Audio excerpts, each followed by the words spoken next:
GoNat 2025, 13th and 14th of September, SS Convention, Shamshabad.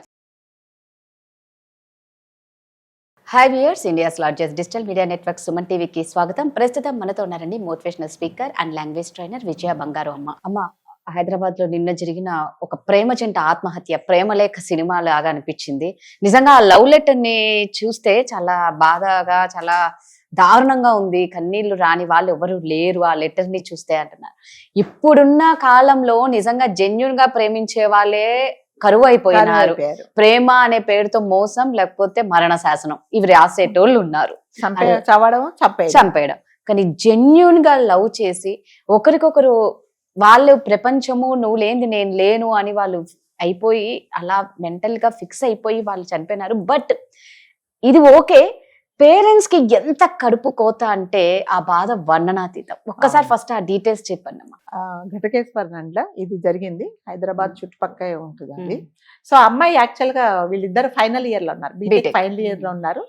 So ఇద్దరు ఎప్పటి నుంచో ఇద్దరిని ఒకరికొకరు ఇష్టపడ్డారు, పెళ్లి చేసుకుందామని కూడా అనుకున్నారు. సో మరి ఎటువంటి పరిస్థితులలో మరి ఈ పని చేశారు అనేది మనందరికి తెలుసు. ఎప్పుడైనా సూసైడ్ ఏం చేసుకుంటారంటే ఇంట్లో ఒప్పుకోకపోతే. సో ఈ అమ్మాయి 2000 లో పుట్టిందండి. అంటే ఇప్పుడు 25 కి, అమ్మాయికి 25 years, అబ్బాయికి 27 years. అబ్బాయి పేరు వినయ్, అమ్మాయి పేరు వర్షిని. అయితే ఇద్దరు ప్రేమించుకున్నారు, పెళ్లి చేసుకుందామని అనుకున్నారు. సో అదే విషయం ఎట్లానైనా సరే మీకు తెలుసు కదా, ఎంత దాచుకున్నా కూడా పేరెంట్స్కి అటో ఇటో తెలిసిపోతుంది, ఎవరి ద్వారా తెలిసింది. అలానే తెలిసింది, ఇంట్లో గొడవలు అయ్యాయి. అమ్మాయి వాళ్ళ తల్లిదండ్రి ఒప్పుకోలేదు. సో అబ్బాయి గురించి తెలిసి ఇలా కాదు, అలా కాదు, అలా చేసుకోవద్దు అని ఇంకా ఏదో గొడవైన తర్వాత ఈ అమ్మాయి ఏంటంటే ఎలా ప్రేమించిందంటే అబ్బాయిని, ఇంకా ప్రతి క్షణం నువ్వు లేకపోతే నేను ఉండలేను, నా ప్రాణం పోతుంది అన్నట్టుగా ప్రేమించి. అబ్బాయి కూడా అలాగే ఉన్నాడు. ఇద్దరు ఒకరికొకరు చాలా ఇష్టపడ్డారు, కావాలనుకున్నారు. సో ఈ అమ్మాయి ఏం చేసిందంటే, తల్లి ఎటువంటి పరిస్థితుల్లో తండ్రి ఇంట్లో వాళ్ళు ఒప్పుకోలేదు. సో ఈ మా పెళ్లి కాదు అని అనుకుని ఏం చేసిందంటే 2 రోజుల ముందు తండ్రిని అడిగిందట రాజుగారు, నాన్న ట్రైన్ కింద పడితే నాకు నొప్పిగా ఉంటుందా, నాకు చాలా నొప్పిగా ఉంటుందా, చనిపోతారా అని తండ్రిని ఆ అమ్మాయి అడిగింది అనమాట. అడిగితే ఆయన ఏం సమాధానం చెప్పలేదు. అంటే ఆమె ఎందుకు అడిగిందో అని అనుకున్నాడే, ముందుగానే అనుకుందా ముందే. అంటే ట్రైన్ కు నేను ఎదురుగుండా పోతే, ట్రైన్ కింద పడిపోతే, ట్రైన్ నన్ను ఢీ కొడితే నాకు నొప్పిగా ఉంటుందా, చనిపోతారా ట్రైన్ కి ఎదురుగుండా ఉండే అని అడిగిందట తండ్రిని. ఆ తండ్రి ఏం సమాధానం చెప్పలేదు, ఏదో అడుగుతుందని అనుకున్నారు. సో అమ్మాయి నిజంగానే తెల్లవారుజామున వెళ్ళి ట్రైన్ కింద పడి ఎదురు వెళ్ళి చనిపోయిందండి. అంటే ఈ విషయము అనుకుంటే ఎలా ఉండిందంటే, బాధ కడుపులో నుంచి నిజంగా ఎవరో చేతులు పెట్టేసి ఇలా తిప్పేసినట్టు అనిపిస్తుంది కదండి.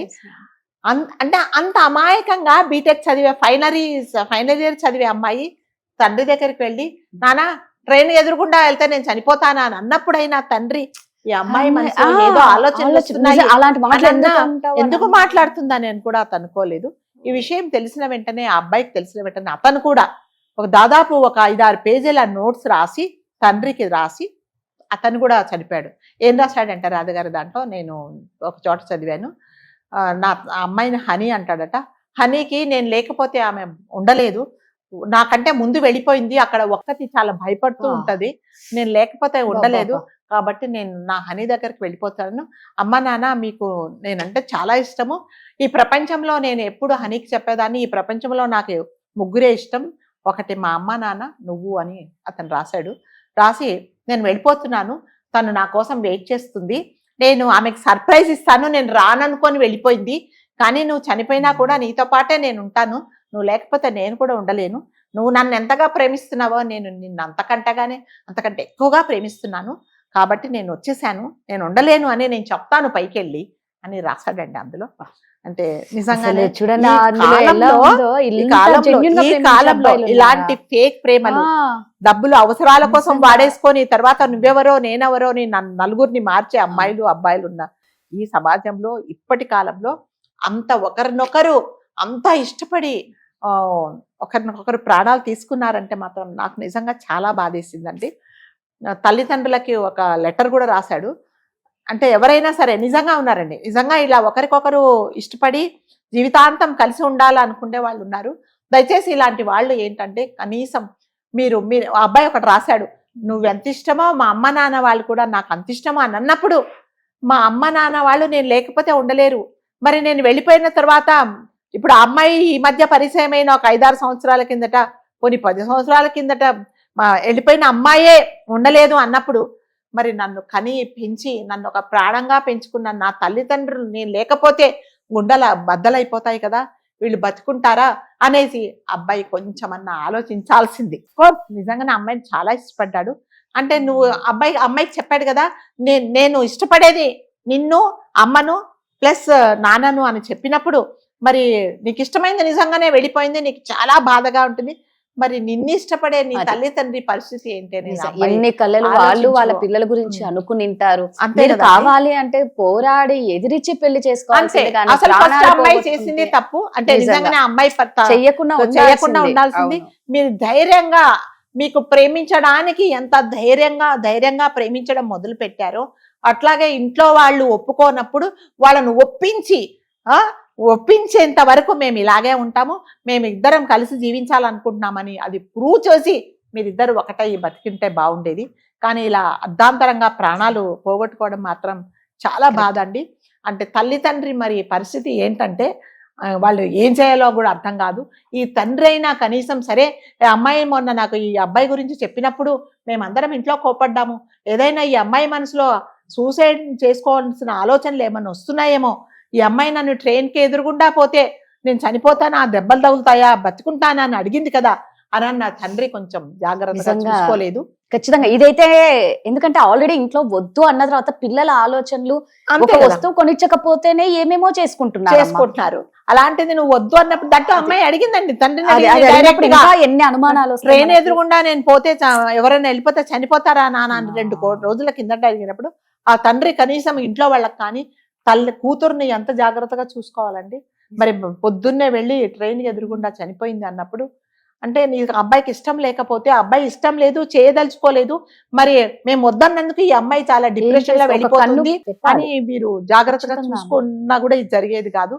ఈ అబ్బాయి కూడా చనిపోయిన వెంటనే ఒక క్షణం కూడా నన్ను విడిచి ఉండలేదు, నేను లేకపోతే భయపడుతుంది, అక్కడ నా కోసం వెయిట్ చేస్తుంది అనేసి నేను సర్ప్రైజ్ ఇస్తానని అతను బావిలో దూకి చనిపోయాడు. సర్ప్రైజ్ ఇస్తాను అంటే ఆమె అమ్మాయి అనుకుంది నేను వచ్చేసాను, ఇంకా తను బాగా ఉంటాడని అనుకుంది. కానీ నువ్వు లేని క్షణం నేను కూడా ఉండను, కాబట్టి నేను కూడా నీతో పాటు వచ్చేస్తున్నానని అతను చనిపోయాడు.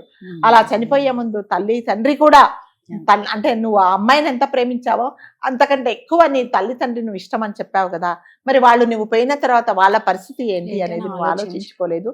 దయచేసి సూసైడ్ చేసుకునే వాళ్ళు ఎవరైనా సరే, మీకోసం మీరు చనిపోయినప్పుడు మీ చుట్టుపక్కల మీకోసం ప్రాణం పెట్టేవాళ్ళు మీరు లేకపోతే ఊపిరి ఆడలాని వాళ్ళు చాలా మంది ఉన్నారు. అఫ్ కోర్స్ నిజంగా ఆమె చనిపోయినప్పుడు అబ్బాయికి బాధ ఉండొచ్చు, కానీ అది కొంచెం ఓర్చుకొని తల్లిదండ్రుల కోసమైనా బతికుంటే కనీసం ఈ తల్లిదండ్రి నిన్ను చూసన్నా సంతోషపడేవాళ్ళు. సో ఇద్దరు అర్ధాంతరంగా ఆత్మహత్య చేసుకున్నారు.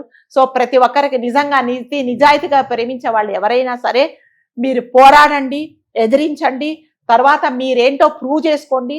మీరు సమాజంలో ఇద్దరు చక్కగా పెళ్లి చేసుకొని ధైర్యంగా బతికి ఇది మాది నిజమైన ప్రేమ అని చూపించండి. కానీ ఇలా అర్ధాంతరంగా చనిపోతే భగవంతుడు మనని ఇక్కడికి పంపించింది బతకమనే గాని బలవంతంగా చచ్చిపోండి అని అయితే మాత్రం కాదు. సో ప్రేమించే వాళ్ళు ఎవరైనా సరే ధైర్యంగా ఉండండి, ధైర్యంగా తల్లిదండ్రులను ఒప్పించడానికి ట్రై చేయండి, ఒప్పించి పెళ్లి చేసుకోండి. ఒప్పుకోకున్నా కూడా మీరు నిజంగా సెటిల్ అయిపోయిన తర్వాత చక్కగా మీ ఇద్దరు ఇష్టపడ్డారు కాబట్టి పెళ్లి చేసుకొని మీరు చక్కగా బతికితే కొన్ని రోజులకైనా తల్లిదండ్రులు మిమ్మల్ని దగ్గర తీస్తారు. అయినా లేకుండా మీరు ఆ అమ్మాయి చనిపోవడం ఒక తప్పు అయితే ఈ అబ్బాయి కూడా చనిపోవడం అనేది చాలా పెద్ద తప్పు.